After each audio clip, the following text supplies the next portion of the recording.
आई, मी बाबांकडे गेले होते.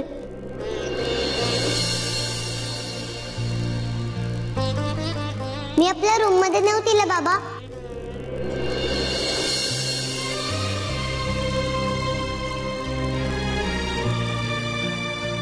शुभ्रा, झोप नाही येत आहे का? गोष्ट सांगू? तेव्हा तुला नाही झोप लागायची तेव्हा तुला कोण गोष्ट सांगायचं?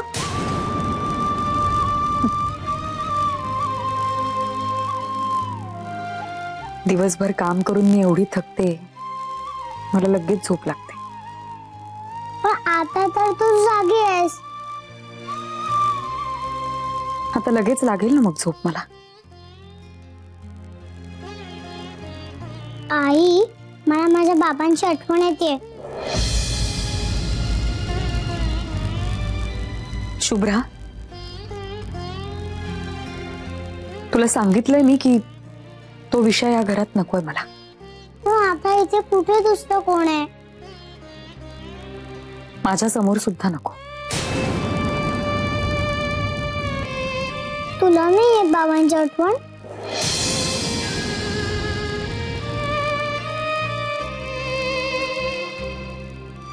शुभ्रा,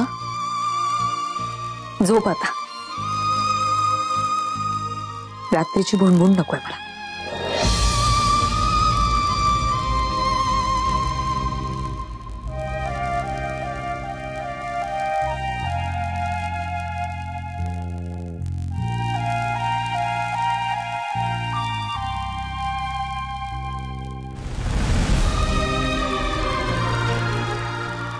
तुला रागावले नाहीत का कधी बाबा? तू अशी त्यांच्या गाडीत बसून गेलीस म्हणून? अजिबात नाही. ते माझ्याशी खूप लविंगली वागले. आणि आई, आत्या आजीनी माझ्यासाठी मस्त खिचडी केली. मी गेले त्या दिवशी. आत्या आजी? हो, चारू आत्या. आता त्या आजी झाल्यात नाही का? युवी आणि आर्या तुला आत्याचीच म्हणतात.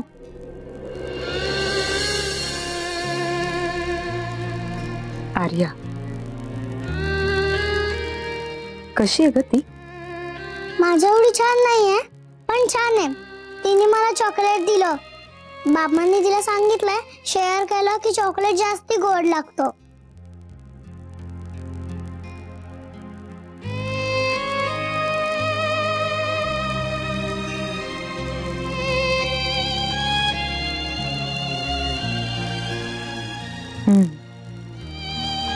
खरंय ते. आणि दुसरं कोण? युवी. तो जाम मस्तीखोर आहे. तो आय थिंक त्या गौरांग काकाचा मुलगा. त्याची आई त्याला जाम मारते. हो,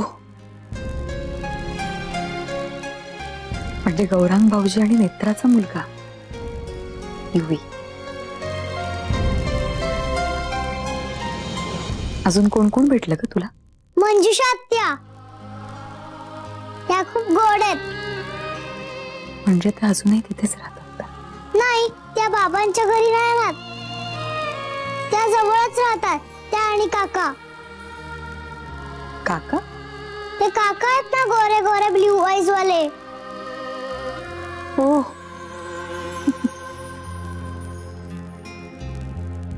अच्छा, म्हणजे विहंग भाऊजी.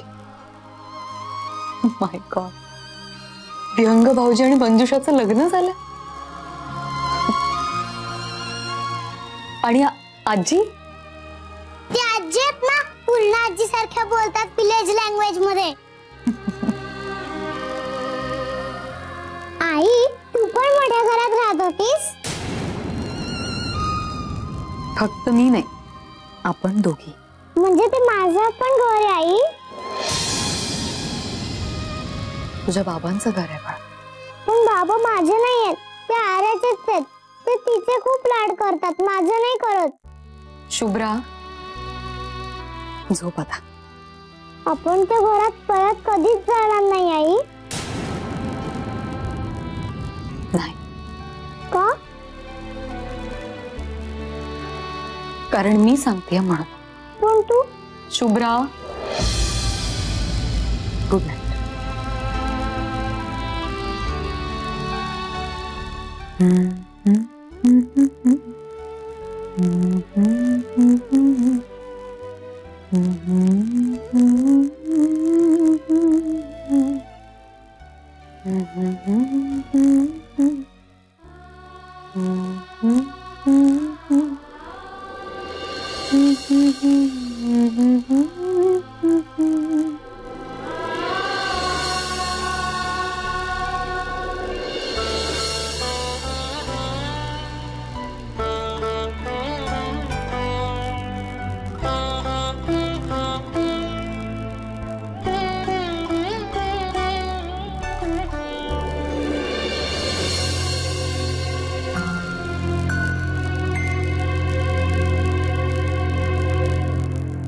पुन्हा एकदा एक अनुत्तरित प्रश्न.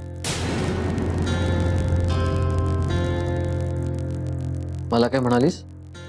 नाही रे, सध्या ना आपल्या घरातल्या भिंतींचा आणि माझा परिसंवाद चालू आहे.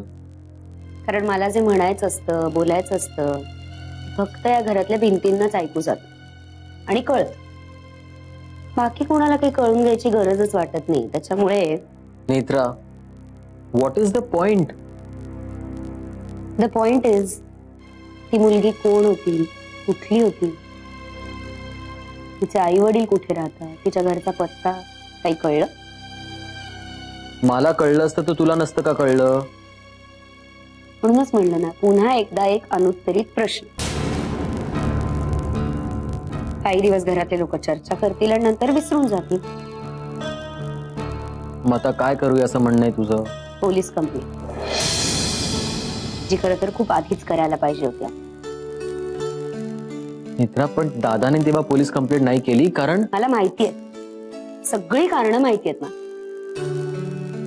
आपल्या घरातल्या लोकांच्या चांगुलपणामुळे आपण कुठल्याही गोष्टीचा पाठपुरावा करत नाही आणि नंतर त्याची फळं भोगतो. याच काय झालं बघ ना. आता प्रियाचं काय मध्येच? कोण कुठली ती मुलगी, ना नात्याची ना गोत्याची, राहत होती ना या घरात, आणि आपल्या घराची सगळी वाताहत तिच्याचमुळे झालीये. Gaurang, for your kindest information, एकेकाळी ती तुझी खूप जवळची मैत्रीण होती ना. म्हणूनच मीच हे बोलतेय. कारण या घराचं जे काही चांगलं वाईट झालंय ना, त्या सगळ्यामध्ये आय वॉज इन्व्हॉल्व. मी मला स्वतःला या घरापासून वेगळं नाही काढू शकत. आपल्या घरातल्या माणसांच्या चांगुलपणामुळे आणि भोळेपणामुळे कायमच आपल्याला भोगावं लागतं. आता प्रिया कुठे आहे हे माहितीये का तरी आपल्याला? माहित असून काय करायचंय? Gaurang, you should always keep your friends close but enemies closer. अंधारात कुठेतरी लांडगा लपून बसलाय हे माहिती असण्याचं फिलिंग फार घाणेरडं असतं. त्याच्या हालचाली दिसत असतील ना तरी ओके, किमान सावध असतो. आय विश की त्या नालायक बाईचे वेअरअबाउट्स ना कुठून तरी कळावेत मला. प्रिया पुन्हा कधीही या घरात येऊच शकणार नाही. एकदा कन्फर्म झालं ना माझ्यासाठी की मग मला आर्याला टॉलरेट करणं सुद्धा सोपं जाईल. कदाचित पुढे मागे लढाई लागेल मला ती.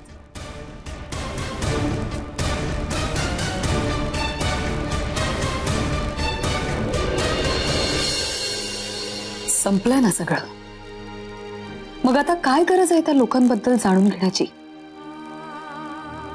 तू त्यांच्याकडे पाठ फिरवून निघून आल्यावर त्यांनी त्यांचं आयुष्य तिथेच थांबवून ठेवायला हवं अशी अपेक्षा होती का तुझी?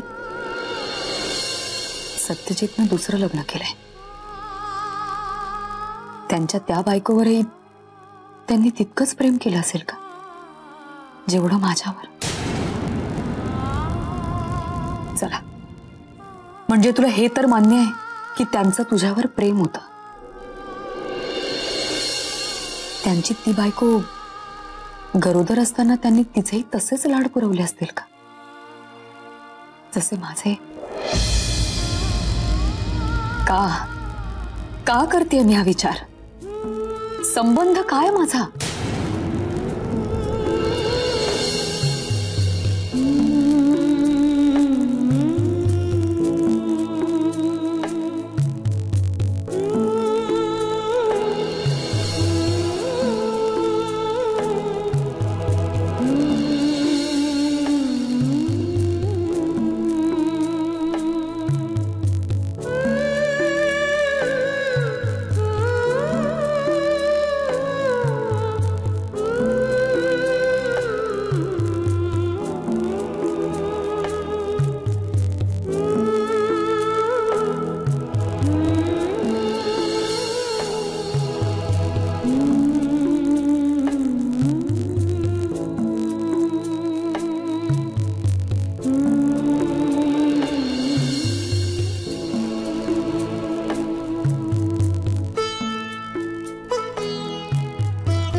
कुठल्या जन्माचं देणं लागते मी तुमचं, म्हणून असं छळता मला?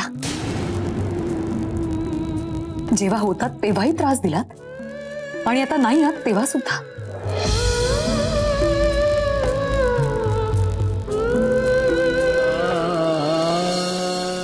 सत्या, जी मुलगी आपल्याकडे आलती ना, तिचं नाव शुभ्रा आहे.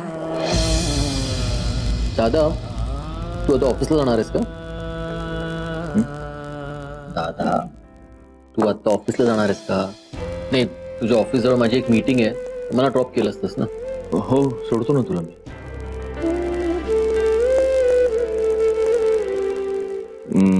मला एक सांग गौरव, त्या दिवशी तू आय मीन त्या मुलीला जिथे सोडलं, म्हणजे जिथे ती गाडीतून पळून गेली, ती जागा एक्झॅक्ट काय होती, म्हणजे कुठे घडलंय?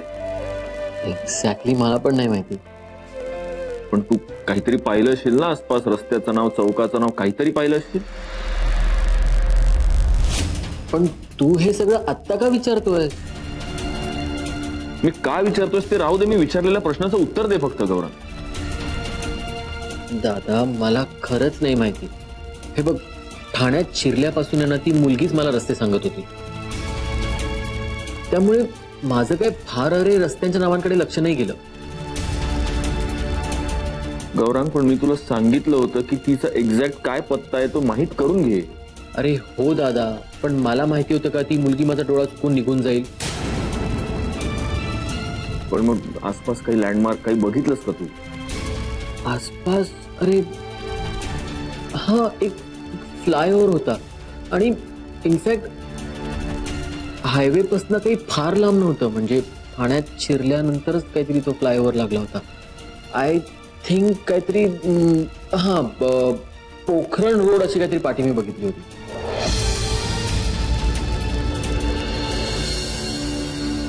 त्याचं काय?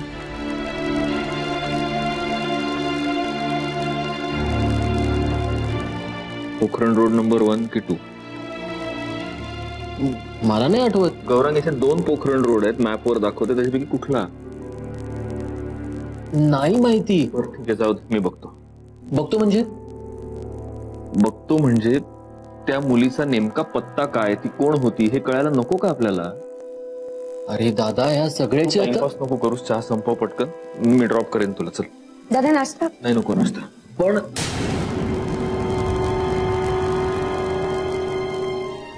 दादा एवढं खोदून खोदून का विचारताय? हे डोक्यात काय त्यांच्या? your guess is as good as mine. मला असं वाटतंय की मला जे काल रात्री वाटत होतं तेच त्यांच्याही डोक्यात चाललंय. Oh, great minds think alike.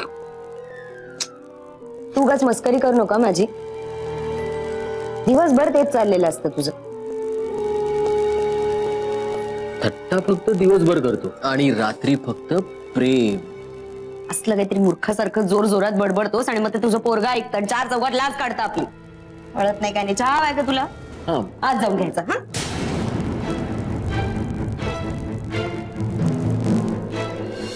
गेले 2 दिवस निस्ता भुगा पडलाय डॉसक्याचा, काही विचारू नकोस. एवढी हौशेनं सल काढली ती. माझा गौऱ्या या कामात एकदम तरबेज. समद कसं व्यवस्थित जमवून आणलं तर त्याने. पण तुम्ही का तोंडा वळकन तो टपकला तिथं. नाही समद इरजण टाकलं मेल्यानं. सत्यजित बोलला मला. आणि त्याच्यानंतर ती पोर ही एक चमत्कारी. तिचं काही कळलंच नाही ना पुढे. नाही पण काय ग, तू का आली नाही सहलीला? ऐनवेळी कामं निघाली आजी. कशी होतीस होय ग मला? हा नाही खरंच. असं पण या समध्या गोंधळामध्ये तुझा आणि सत्याचा इशे बाजूलाच राहिला बघ. तो पुण्यांदा तू बाजूलाच राहू दे. इनफॅक्ट मी आज तेच बोलायला आली आहे तुमच्याशी. म्हणजे खूप घाई होतीये आजी. म्हणजे माझं कसं झालंय माहितीये का, मी फक्त गंमत म्हणून येणाऱ्या जाणाऱ्या गाड्या बघत स्टेशनवर उभी होते. हा, आणि अचानक तुम्ही, मंजुषानं, चारू आत्यांनी मला सांगितलं की यातली एक गाडी तुला पकडायची आहे. हा,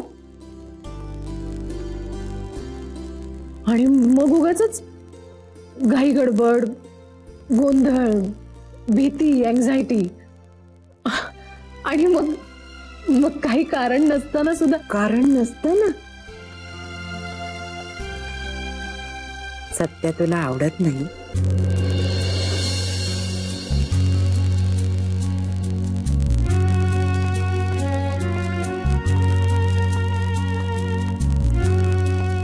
आवडतो. मी तुमच्या समोर हे मान्य करते की ती आवडतो.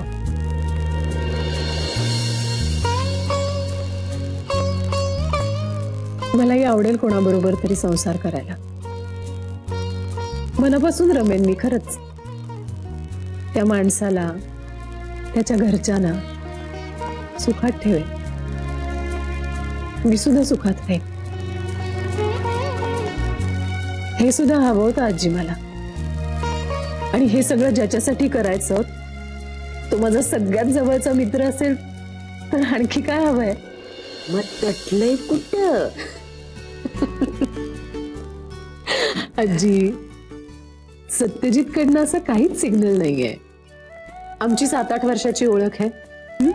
पण पहिल्या भेटीपासून अगदी आजपर्यंत सत्यजित कडनं असा सिग्नल कधीच मिळाला नाहीये की त्याला माझ्यामध्ये असा काही इंटरेस्ट आहे. आणि तुम्ही हे मान्य कराल की बाईला अशा गोष्टी चटकन कळतात. ते ठीक आहे ग, पण माझ्या सोने, पृथ्वी नेहमीच गोल होती. पण एका शहाण्या माणसाला बाकीच्या अडाणी माणसांनी सांगावं लागलं की बाबानो, पृथ्वी गोल हाय. इथं तो अडाणी माणूस माझा सत्य हाय. मग त्याला त्याची जाणीव करून द्यायला पाहिजे का नाही? मान्य आहे, जाणीव करून द्यायला पाहिजे. मान्य आहे. आणि हे काम कोणी करायचंच असेल तर ते मी करेन. खरंच.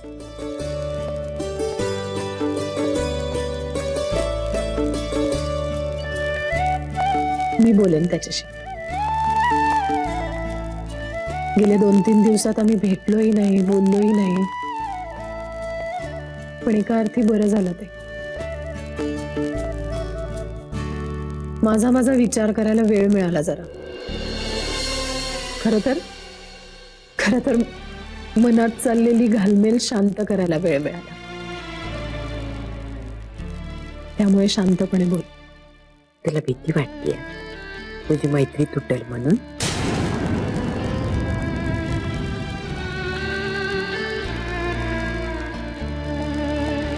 नाही.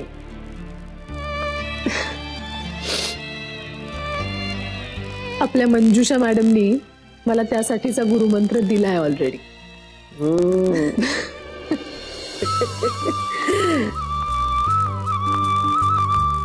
त्यामुळे मी बोलेन. जमलं तर उद्याच.